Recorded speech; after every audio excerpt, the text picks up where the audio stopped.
Red carpets are designed to dazzle, but what happens when one is yanked away so quietly you almost miss the sound? Overnight, Rachel Zegler, once hailed as the next great musical film icon, found that the very doors she'd only just stepped through had slammed shut. No angry press releases, no dramatic walkouts on camera, just invitations that never arrived, stylists who stopped returning calls, and a sudden hush from the influencers who'd been singing her praises. Hollywood rarely speaks in whispers, yet the silence around Zegler is louder than any TMZ rant. Stick around, because the reasons behind this hush tell a story far wilder than the latest blockbuster trailer. Rachel Zegler's rise was almost fairy tale slick. Plucked from YouTube covers to headline Spielberg's West Side Story, she leapt onto magazine covers as proof that classical musical chops could still mint modern stars. Disney seized the momentum and crowned her their 2025 Snow White, a Latina ingenue set to rewrite a 1937 legend.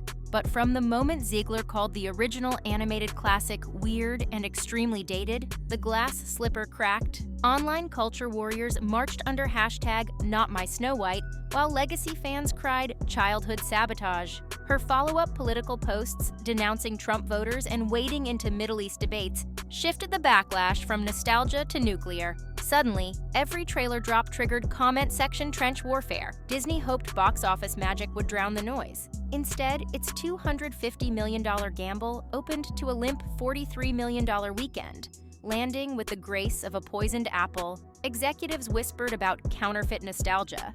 Yet trade insiders leaked that internal blame was quietly stacking against the movie's outspoken lead. And that was only the first hint that the Kingdom Gates were about to swing the other way. If Snow White was supposed to cement her film stardom, Evita was meant to showcase her live theater pedigree.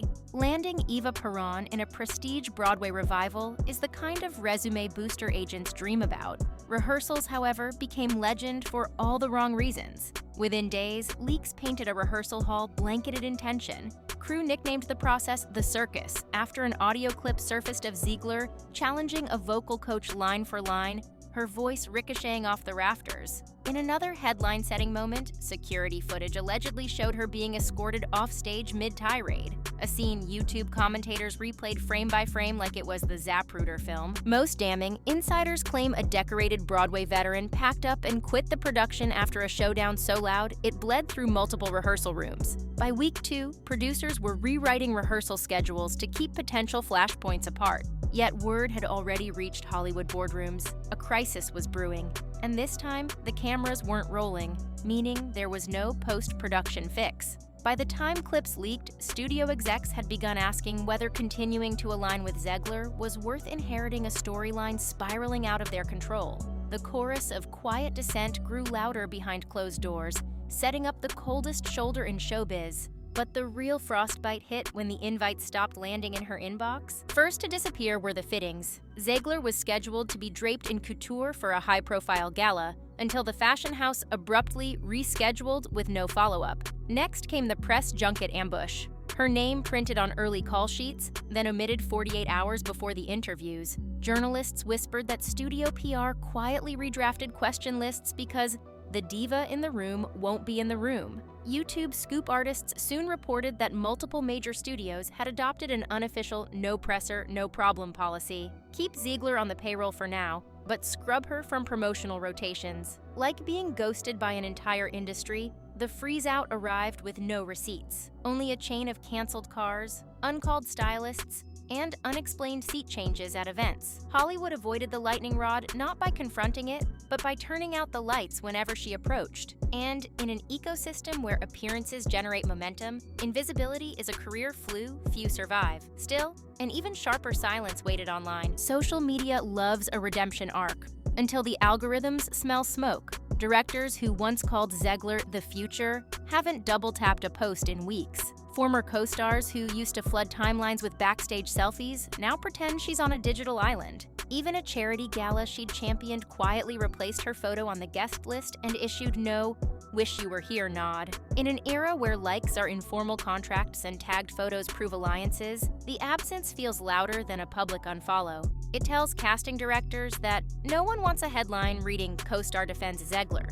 It tells brands their influencer halo might flicker off if she's in the picture. And because social metrics feed press coverage, a digital blackout quickly metastasizes into mainstream perception. One day, she was trending for powerful vocals. The next, she couldn't trend at all. And that algorithmic purgatory carried its own verdict. Risk outweighs reach. Yet not everyone agrees the punishment fits the supposed crime. Scroll through Reddit or TikTok long enough, and you'll see the same question hurled from both sides. If Rachel were Ryan Zegler, would this be labeled method acting instead of meltdown? Fan analysts dissect how male actors smashing props are called intense, while a woman who pushes back in rehearsal is volatile. Some posts highlight that she's navigating landmines of political speech and cultural identity on top of standard diva allegations, layers her male counterparts rarely face at the same volume. The debate has grown so fierce that it's become its own tabloid storyline. Every time a thread goes viral defending her, another explodes, calling her entitled. Hollywood decision-makers don't weigh cultural theory.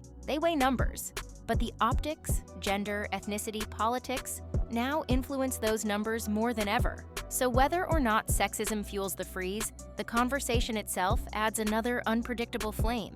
And unpredictability is the one thing cash-strapped studios fear most, especially after a $250 million lesson in risk management. The post-strike era isn't kind to nine-figure risks. Disney's Snow White needed $500 million just to break even and never came close. Analysts chalked it up to franchise fatigue, shaky marketing, and controversy fatigue. Yet financiers zeroed in on one never-ending negative feedback loop: an outspoken lead plus politicized press cycle. Washer lost ticket sales. Studio accountants started calculating volatility premiums. And guess who now tops that spreadsheet? Zegler. Her name, once shorthand for Gen Z musical magnetism, has become a red ink risk assessment. In weekly greenlight meetings, execs weigh talent against trailing liabilities. And right now, her liabilities cost more than a mid-budget thriller. Brands follow suit. One beauty label exploring a partnership reportedly nixed negotiations when sentiment analysis flagged her as polarizing. Internal slide decks now warn clients of potential PR drag by proximity. Industry jargon meaning your marketing spend will now include cleaning up someone else's trending topic. Yet Hollywood history proves no risk stays radioactive forever. If the star finds the right storyline, comebacks sell tickets. Robert Downey Jr. rose from court-mandated rehab to global box office titan. Kristen Stewart went from tabloid punchline to art house darling, but both required a blueprint: public contrition, strategic hiatus, reinvented image. So what options does Rachel Zegler have while the velvet rope stays padlocked? The humility tour could work. A sit-down with a respected journalist, a heartfelt apology for any rehearsal chaos, a promise to listen more than she talks. Audiences love remorse, especially if it feels uncoached. The indie pivot is another classic. Ditch 8-figure budgets, star in a gritty festival film about, say, a marginalized activist. Critics swoon over authenticity, and standing ovations at Sundance can flip narratives overnight. Or she could pull a philanthropic rebrand, focus on humanitarian work far from Broadway lights, letting good deeds backfill the social media vacuum. Once the headlines swap PR napalm for youth charity icon, the red carpets might unfurl again. Each roadmap shares the same first step: talk. Right now, her silence is writing its own ending, and every week that passes makes the ghosting look permanent. The industry will forget tomorrow's scandal, but it never forgets dead air. So where does that leave the once golden ingenue? Hollywood adores origin stories, yet its unspoken rules are clearest when the arc bends downward. Rachel Zegler's current predicament isn't a single misstep.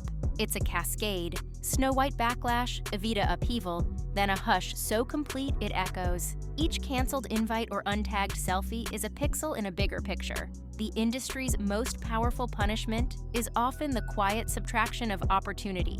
Which outcome will define her legacy? A dramatic comeback or a cautionary tale about navigating fame in the algorithm age? Depends on how she breaks that silence. Because in Hollywood, the absence of noise can be louder than any scandal, and the longest fade-outs often happen under the brightest lights.